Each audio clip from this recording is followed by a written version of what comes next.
Որոշ ժամանակ է ինչ համացանցում լայնորեն տարածում է գտնում նորմալ է, նորմալ չէ թրենդը։ Հայ հայտնիներից ոմանք ևս միացել էին այս թրենդին։ Բացառություն չէ նաև երգչուհի Լիլուն, ով այն հրապարակել է իր սկեսուրի հետ միասին։ Այն բավականին զվարճալի է ստացվել։ Տեսանյութը ներկայացնում ենք ձեր ուշադրությանը։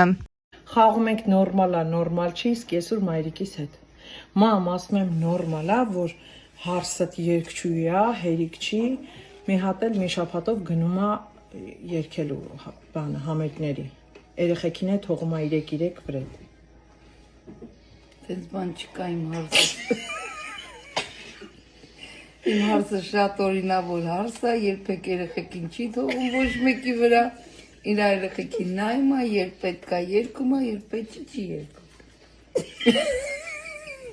Այդ հասկացրին, որ չես կարա այդ հաս։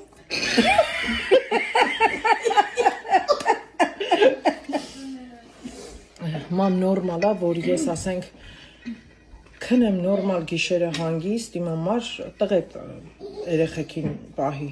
գիշերները։ Նորմալ է։ Նորմալ է։ Մի օր ինքը, մի օր դու։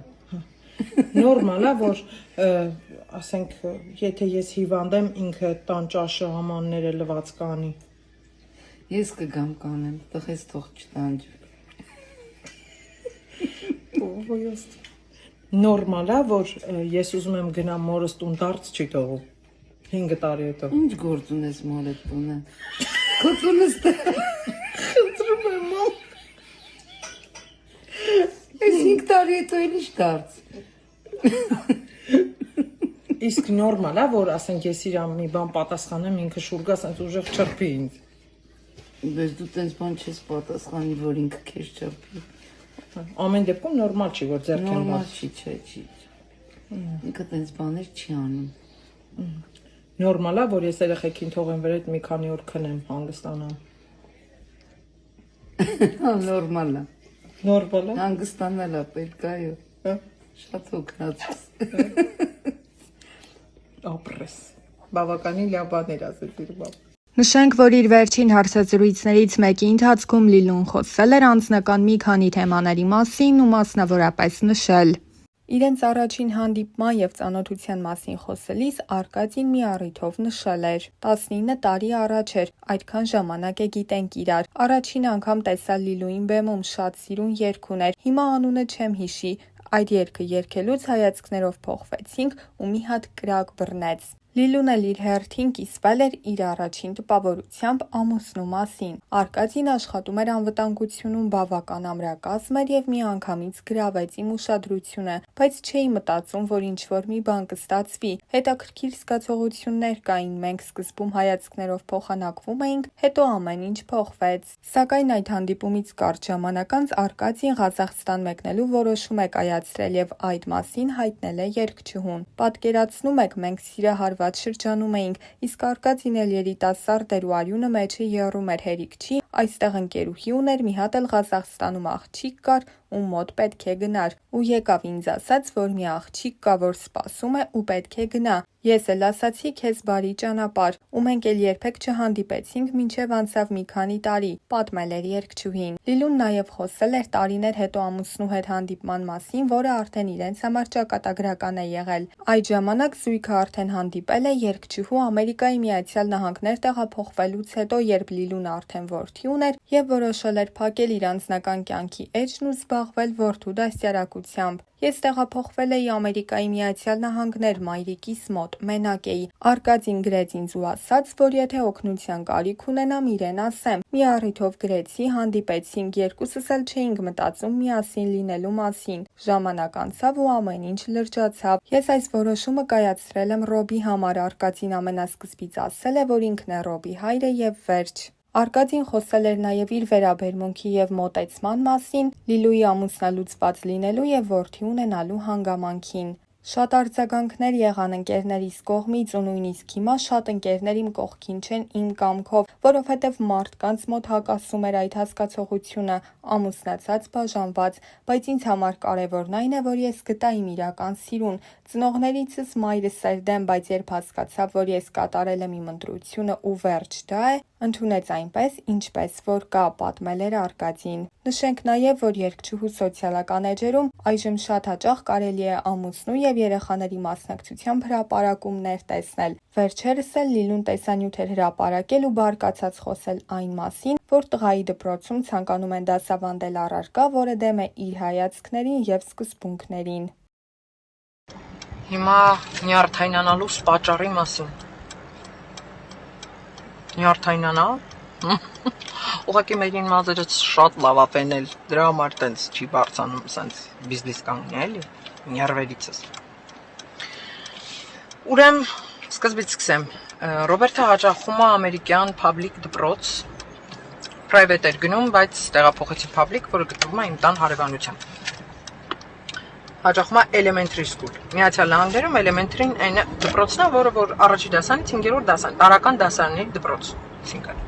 երբ որ երեխան տարական դասարանների այդ դպրոցի տևողությունը 1-ից 5 տարի է։ Անցանք առաջ։ Հիմա նամակ ենք ստանում ես եւ բոլոր ծնողները դպրոցի, որ դպրոցը ուզում է, որ դուք միանաք ժամը 5-ին Zoom-ի չգիտեմ ինչ ժողով, որտեղ մասնագետները ծնողների հետ խոսում են, որ մեր շրջապատում կան մարդիկ, ովքեր սեռափոխված են, ովքեր համասեռամոլ են եւ կան ընտանիքներ, որտեղ չկա հայր-մայր, այլ կա մայր-մայր, հայր-հայր ընտանիքներ եւ դա նորմալ է։ Դուք պետք է խոսեք ձեր երեխաների հետ, որովհետև մենք խոսելու ենք դրա մասին։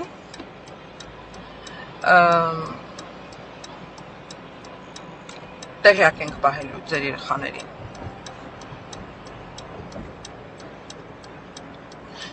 Յոթ տարեկան, 9 տարեկան, 10 տարեկան։ Մեր դպրոցի տնօրենը բավականին հայամետ է եւ քանի որ 90% դպրոցի հայեր են, շատ ըմբռնումով է մոտենում եւ Փառք Աստծո ունենք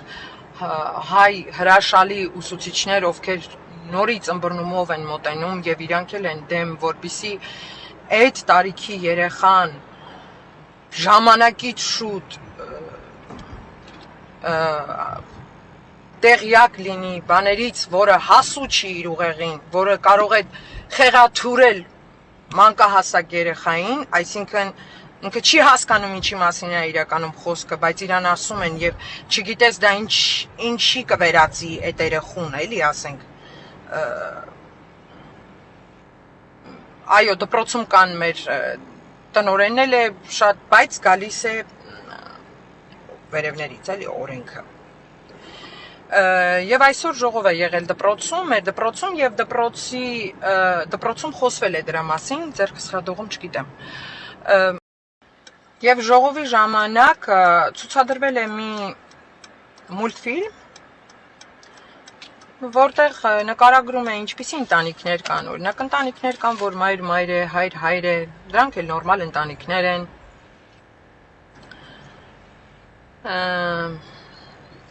Եվ մենք չենք կարող իրենց, մենք դա ուզենք, թե չուզենք, այդ մարդիկ կան, մեր շրջապատում ապրում են։ Այո,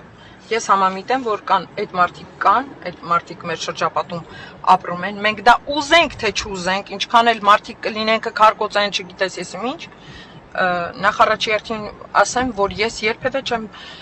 դատապարտում, որտեղ ես Աստված չեմ, եւ ինչքան էլ դատապարտես, անպատվես, չգիտես ինչ, դու Աստված չես, դու ոչինչ չես կարող անել, ամեն մարդ իր իրավունքն ունի եւ ամեն մարդ ինքը միևնույն է վերջում պիտի պատասխան տա իր արած իր քայլերի, իր կյանքի համար, իր ընտրության համար։ Դա հարցի մի կողմն է։ Հիմա ինձ շատ է հետաքրքիր, արդյոք դա թույլատրելի տարիք է, որ մինչև 5-րդ դասարան երեխային տան այնպիսի ինֆորմացիա, ով ի վիճակի չի մարսելու ուղակի։ Այսինքն ասում են, բայց դեռ տարական դասարաններում կան նման երեխաներ տարբերվող եւ որpիսի նրանք ծիծաղի առարկա չդառնան մյուս երեխաների մոտ կամ չծաղրվեն, այդ ամեն ինչը դրա համար է արվում։ Իսկ արդյոք մինչև 5-րդ դասարան, ասենք, երեխան հասկանում է,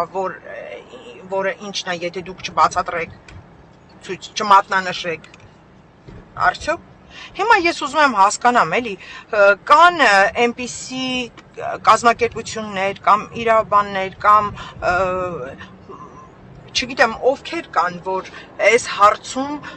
կարող են ինձ օգնել, օրինակի համար, որ դպրոցին տրամադրեն մի թուղթ, որը, ասենք, այսպիսի բովանդակություն ունի։ Մենք չենք քննադատում, մենք չենք դատապարտում, բայց կներեք, դուք էլ հարգեք մեր օրենքները եւ մի զորով պրոպագանդեք այն, ինչ որ մենք գտնում ենք սխալ է մեր երեխայի համար։ Այո, երեխան տարիների ընթացքում, ժամանակի ընթացքում սովորում է, ինքը արդեն ձեռքաբերում ինֆորմացիա կողքից, մենք դա ուզենք թե չուզենք, մենք տան ինչքան էլ իրան ուրիշ ձև ենք դասյարակում, ինքը մեկ էլ դպրոցից մի բան վերցրած կգա, եւ մենք ուզենք չուզենք, ինքը ինֆորմացիա ունենալու է այդ ամեն ինչի մասին։ Բայց արդյոք կարելի է ուսուցիչը կամ ինչ որ մասնագետ վեր կենա այդ մուլտֆիլմի միջոցով ցույց տա, որ նորմալ է այս մամա ունենալն է նորմալ, եւ դուք եւ իմ նման շատ ծնողներ համակարծիք են ինձ հետ եւ կարծում եմ եթե լինի որևէ մի օգնություն որևէ կազմակերպության կողմից որ կօգնի հասկանալ ինչպես ձևակերպել այդ փաստաթուղթը կամ որ ներկայացնում ենք դպրոցին, կարծում եմ շատ հայ ընտանիքներ ուրախ ու շնորհակալ կլինեն։ Իսկ հիմա խոսքս ուղղում եմ այն ծնողներին, առաջադեմ ծնողներին, ովքեր սենց շատ առաջատար են իրանք, շատ ու մտածում եմ, որ դա նորմալ է, իրանք օքեյ են, որ իրանք երեխեն այդ դասընթացները ունենա։ Շատ վատ բան կասեի ձեզ, ուղղակի մեղք եմ գալի ձեր երեխեքին։ Շատ վատ բան կասեի ձեզ։ Ես չգիտեմ ոնց այսքան ճանապարհ եկա, մի կողմից ստորի եմ անում, մի կողմից խոսում եմ, մի կողմից փորձում եմ ինքս ինձ լուծում գտնել, բայց հասկանում եմ, որ ես ոչինչ անել չեմ կարող։ Հավատացեք, ես դատապարտում եմ, էլի եմ ասում, որ իմանա իմ դատապարտելով մի բան կփոխվի, առավոտից երեկոն հետ չմտածեք կդատապարտեի, բայց ես չեմ, որ պիտի դատապարտեմ, դա Աստծու գործն է, ես իրավունք չունեմ և որևէ մեկը իրավունք չունի, այո, այդ մարդիկ կան, ապրում են մեր կողքին, բայց դա մեր ցանկությունն է, կուզենք ընդունենք, կուզենք չենք ընդունի, կուզենք մենք էլ ինքներս տենց կդառնանք, ուզենք չենք դառնա, որևէ մեկը որևէ մեկին այս դարում էլ այլևս ոչինչ չունի պարտադրելու, դատապարտելու, ոչինչ չկա այլևս անելու։ Մենակ հնարավորինս պետքա զերծ մնանք, ինչը որ մեզ համար անընդուն։ Գիտեմ մի շարք անհանգստացած ծնողների, ովքեր այսօր շատ անհանգստացած էին դուրս եկել ու սենց ագնապալից վիճակում էին, կամուկացի մեջ Արժե արդյոք սրանից հետո թողնել երեխային դպրոց գնալ, թե դասերը վերցնել տանը, օրինակ ես ինքս արդեն դրա մասին մտածում եմ, շատ հնարավոր է, որ why not, ինչի՞ չէ, ինքը էլի կշփվի իր ընկերների հետ, կգնա, կգա, բայց ես կպաշտպանեմ իրան հնարավորինս, այն բաներից, ինչը որ իր համար դեռ հասկանալի չի, ես չեմ ուզում իրան խեղաթյուրեն իմ տղային և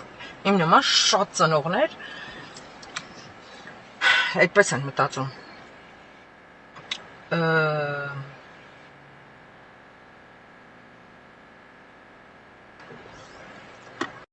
Եվ ի տարբերություն այդ մի շարք անհանգստացած ծնողների կողքին էին գտնվում նաև այնպիսի ծնողներ, ովքեր լինելով առաջատար կյանքի վառ ներկայացուցիչ, չգիտես ինչ ճոխ բառեր գտնես, որ իրանց ներկայացնես գլամուրի, չգիտեմ ինչ, շնշող, իրանք բոլորովին էլ բան անհանգստացած չէին, հային Եվ հələ մի բան էլ սենց զարմանքով ու սենց բանով նայում եմ, որ վայ, ինչ գեղացի են, ինչ են խոսում, այս ինչ եք խոսում, ասենք, լավ չեք, ասենք, այ քեզ բան մեկը սենց տենենց իմանալու են։ Ձեր նման մամաներին ինչ ասես ձեր նման մամաներին։